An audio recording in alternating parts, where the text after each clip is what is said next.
The Big Issue. Breaking down the issues that matter.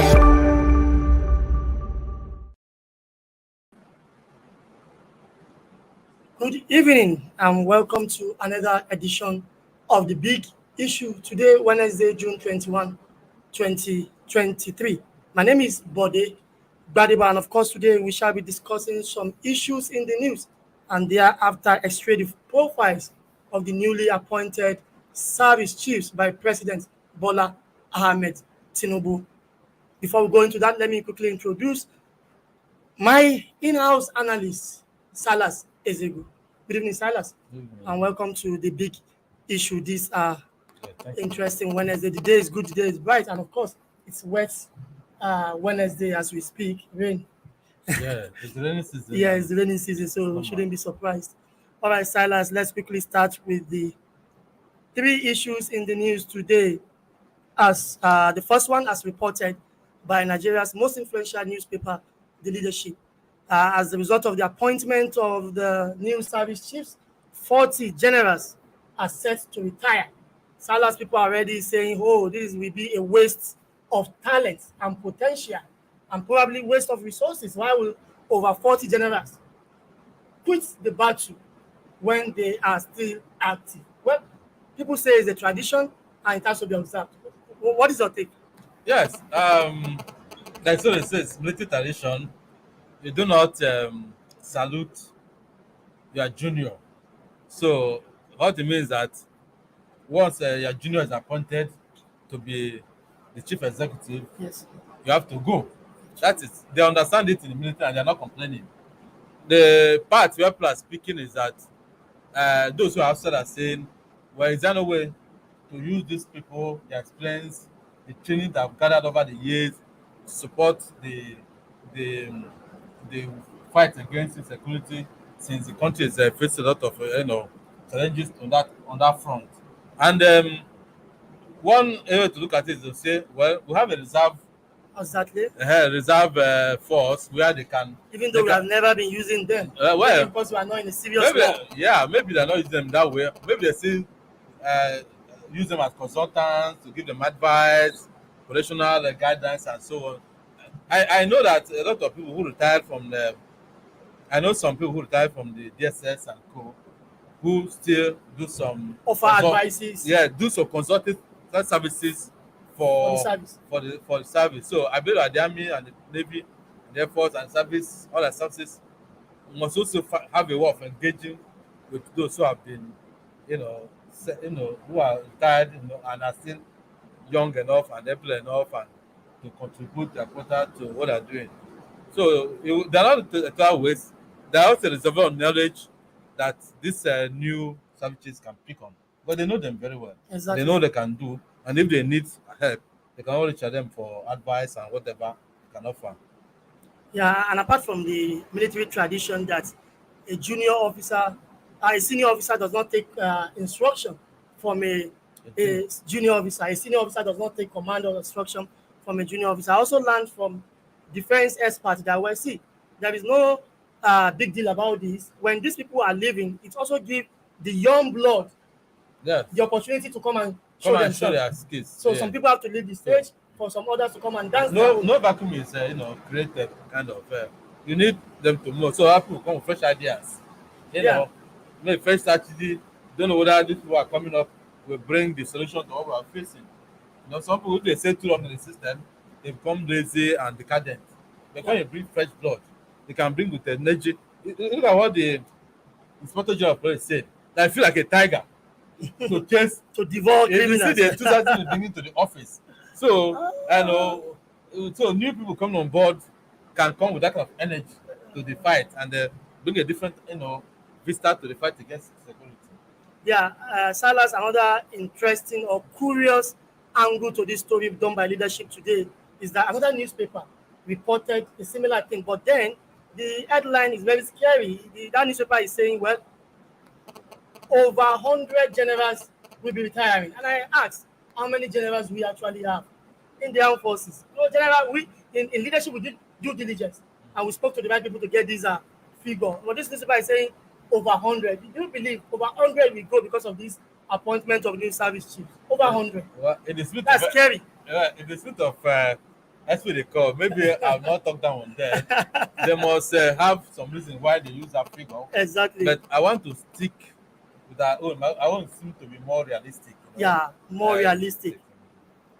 All right, Salas, apart from that issues which is trending in the news, or before we leave that issue, I don't know if our defense correspondent David Tucker has actually joined us to also.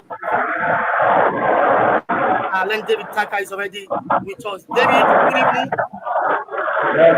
And thank you for joining us this evening on the big issue. David, you reported this story, new service chief, military tradition sent 40 generals packing. Now, I don't know if you heard us earlier with Salas talking about why it is so. I don't know if you have new perspective to add to this story, David. You know, well, they may not be up to the same yet, but of course, the Chief of Defense Staff, which is the most senior among the services, is for 38. And among the services, then the other services, for the three services, are from 39. That means you have 6 officers involved. If you can hear me, then the other services that are going, the other services, the most junior among them is for 37. And during the appointment, lots of generals have to retire. So getting that kind of figure as it is now is difficult. But when you look at cost 38 and cost 39, it's not everybody in cost 39, but everybody in cost 38 is going across the board. So how many of them are still in service? How many of them progress to the point of a general? That's the question. You know, as they go, they whittle down the number. So there's no way you have the country that will be taking care of that number of generals. Where are the officers? So the people, the service chiefs are going with their principal staff officers. That is talking about their management team. And then the commandant of the services talking about NGA and Armed Forces Command and Staff. They are training institutions for Armed Forces Command and Staff College, National Defense College, stuff like that. These are people that must go because they are the most senior.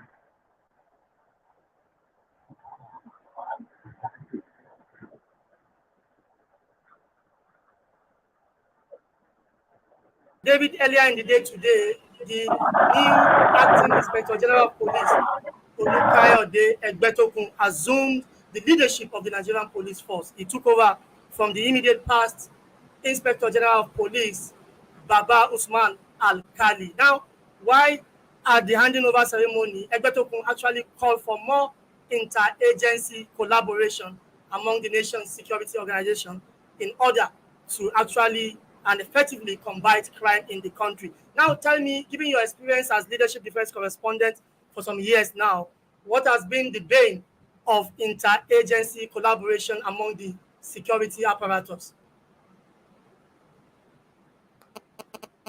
A big issue. In fact, most services prefer working independently. The synergy was not there, but the coming of the Rabo, at least, he promoted that inter-service synergy that it was so strong that no service was doing anything independent. They came together to work together to achieve a common goal.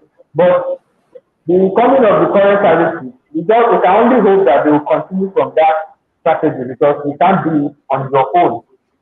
You need the support of other services. There's a limit to where the army can go, and then they need the support of the Navy. There's a limit to where the Air Force can go, and they also need the ground troops.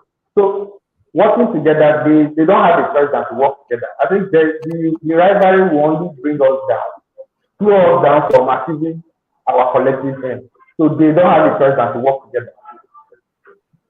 They don't have a choice than to work together in order to combat crime and criminality in Nigeria. Many thanks to you, David Tucker, leadership defense correspondent, who joined us from a remote location here in Abuja. Well, Salas, he said it all, talking about interagency collaboration among the Nigeria security organization. And he said they don't have a choice. No, they don't have a choice, really. You know, a card divided against itself cannot stand. So I've seen, you know, during the fight against Boko Haram, which is still ongoing, there were a lot of reports in the media, that some of the successes being recorded in the field, that some particular agency was claiming credit for it, and it made some other agency To feel to feel bad and not cooperative. and with probably the should be. withdrawn. So yeah, withdrawn kind of. So that kind of feeling is not good. Credit should be given to everybody that's working hard in the war front. All of them are using their men.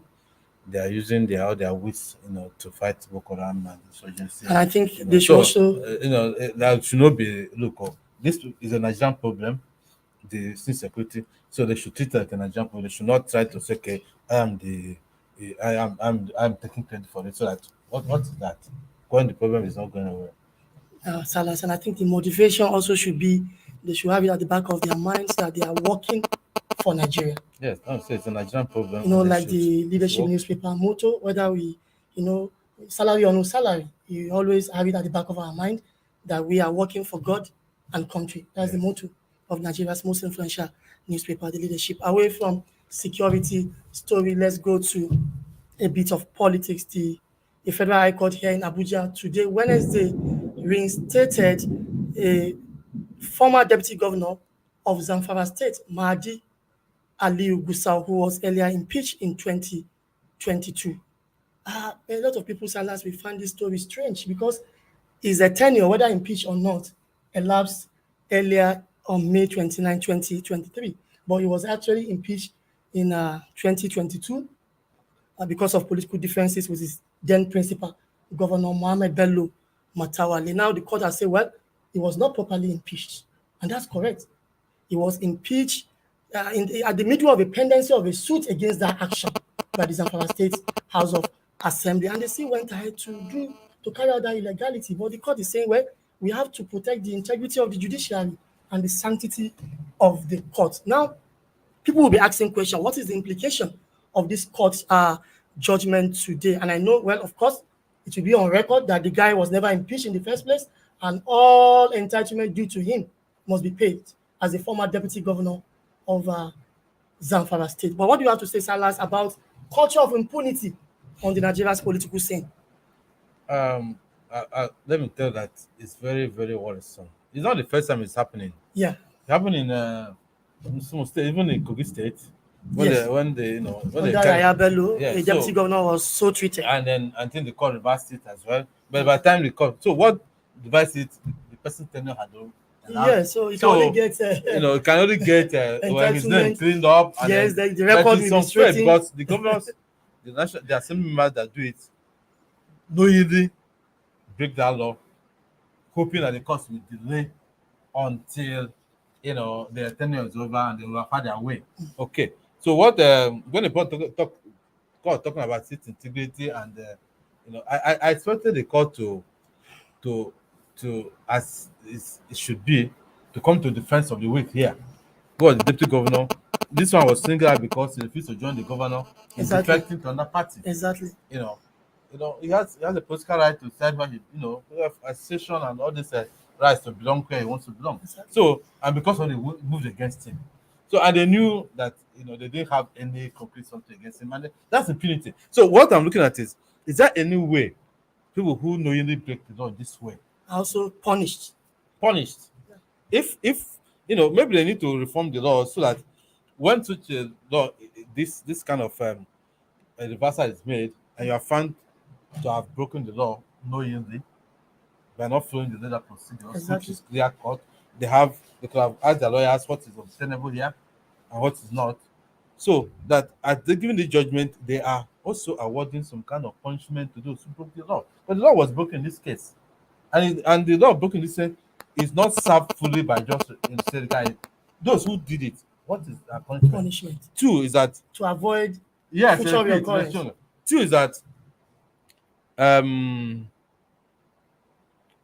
justice delayed. is justice denied. If that thing happened in 2022, long ago, why did it take all this while for something that is clear cut about process to arrive? Almost a year. What- Do you And understand? this is even So- the so court the- of first instance. Yes. Assuming the Zamfara State House of Assembly is going on appeal now, that means That's not the end of the matter. So why did it take so long?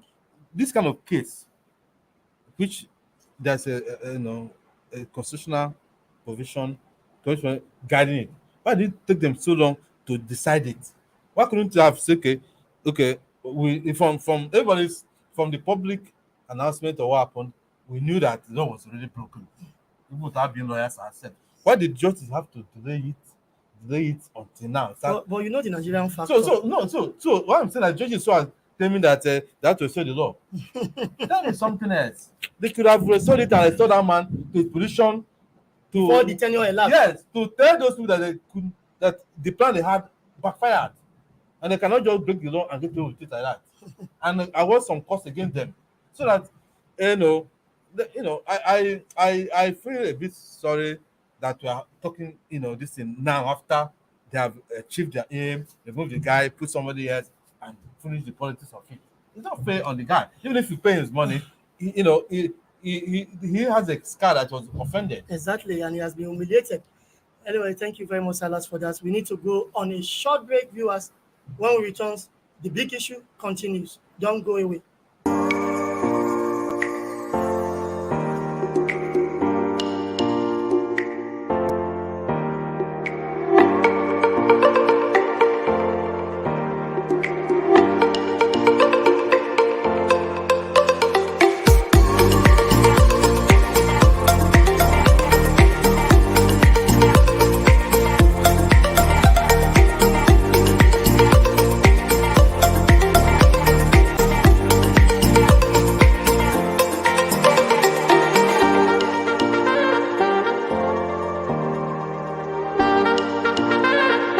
For sponsorship and advert placements, please contact 080-3688-6158. Last Word Leadership Podcast Studio. You have the last word.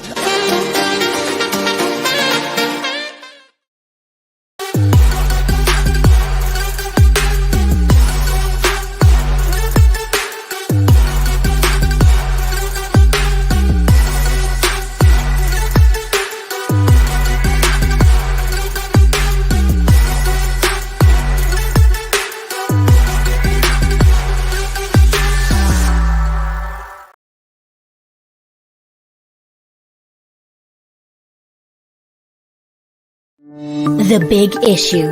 Breaking down the issues that matter. Welcome back, viewers. It's still the big issue today, Wednesday, June 21, 2023. And of course, in-house analyst Silas Ezegu has been helping me to actually dissect the issues in the news today on the program, The Big Issue. Silas, thank you for being with us thus far. Now, the last issue we're going to look at on this show today is the issue of a salary increment for political officer holders. The Revenue Mobilization, Allocation and Fiscal Commission has approved a 114% increase in the salaries of elected politicians, including the president, vice president, governors, lawmakers, and as well as judicial and public office holders. And of course, RMAFC, the agency is saddled by constitution to actually determine remuneration for political office holder. But then 114% increase for Tinubu, Shettima, governors, judicial and other public officers. Where is the sacrifice Tinubu told Nigerians to exhibit? Where is the sacrifice? So based on the economic realities, they are doing this for them. So what happened to the rest of us, ordinary Nigerians?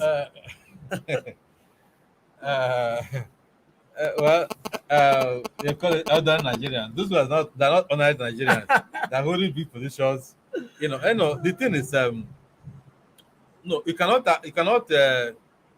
controvert the argument that the economic realities, the direction of the naira, inflation, everything has made the people's purchasing power, that's made it very, very, very insignificant. But what I'm saying is, okay, if you do for them, what about others? Yeah, are you going to? Others? This is already on a high pay compared to other Nigerians. Okay. Now, what about the civil servants who are constitutionally paid by government? How do they ensure that? Are they going to get the 714% or more? across board. Two is that what about those in private employment like media and those? What can they do for them so that they also, because we're going to the same market. I support the idea that increase for them, but let this increase be find a way to trickle down to other people who are also going to the same market. No, it's not. It's so you don't expect that the president should be, should be struggling to feed himself to do this thing. But I know. Is he underpaid? Is he underpaid before the increment? I don't remember what it ends, but it's not that much. So, in fact, if you look at the official one, it will just be. I don't think our president paid for 20 million or so. I don't know. I don't remember the figure now. But the president does not depend on his salary. Exactly. The other perks of office that he gets by, he doesn't even need the salary. You don't even see it, when it's paid. So that was someone can say, well, I won't collect salary. But once you collect it on the side, it's 100 times more than the salary. So I don't think anybody who is, if the president didn't spend anything to run the nation, he could have spent up to maybe 100 billion, 1 trillion, nobody knows. We don't have a good data on campaign financing. If he spent 100 billion on his salary, will he get 100 billion in 8 years?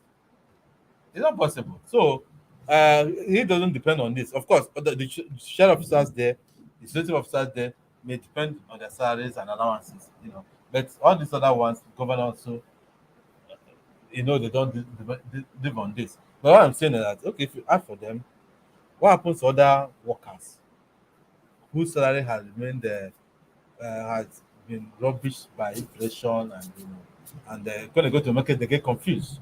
Once our health insurance wrote a story that his wife told him to be going to the market himself because the money he's given is no longer able to buy all. So, and then firms are quarreling about how much you spend because the money can no longer take people home. The take home is not able to take earners home because if you go to buy something today, when you go tomorrow, the price has changed. In fact, someone was making an analysis and said when his salary was last increased or even reduced, I came to egg was like 400 naira. That was about 5 times the cost. The one that cost pure water with 1,000 naira, he could buy 11 packs. Now I can only buy 4. And the other things, the city has increased almost like 200% since that time. A lot of everything has just gone up. Transport, everything has gone over the roof. So if they increase it for them, fine. But they should find a way to also increase it, even more for other, category. Other group of Nigeria. So I believe that they started from there. Maybe they're coming down. Yeah, because I've been at loss in the last few days when I heard the federal government was trying to work out palliative for civil servants. And I say, okay, civil servants are not the only ones affected by It's not. the removal of the petroleum subsidy. So what happened to the rest of us who are not civil servants, who are not working for government? Yeah. And we are large in proportion compared to civil servants. Yes, by far. And now the political office holders are getting 114% increase. Okay. So what happened to the rest of us? Just pray that your own organization, the private organizations, and also find a way to pushing the effect of these. Of this on exactly. On their so they can exactly. Because when you pay somebody he's more productive, he's less distracted, he's more creative, and he's happy with his work. He produces more for you. Exactly. Exactly. But then I hope to get a relevant official of the Revenue Mobilization, Allocation and Fiscal Commission on this show, maybe tomorrow, to actually shed more light as to what informed the increase in the remuneration of political office holder. Given, they always say we have lean policies, we don't have adequate money, we don't have revenue coming, and the rest of them. And against the backdrop that even the president himself recently asked Nigerians to sacrifice more and show more understanding over the fuel subsidy removal. But then they are having more pay, and I hope that will translate to more good governance for Nigeria. Because if we have more good governance, of course, nobody will complain. Yeah.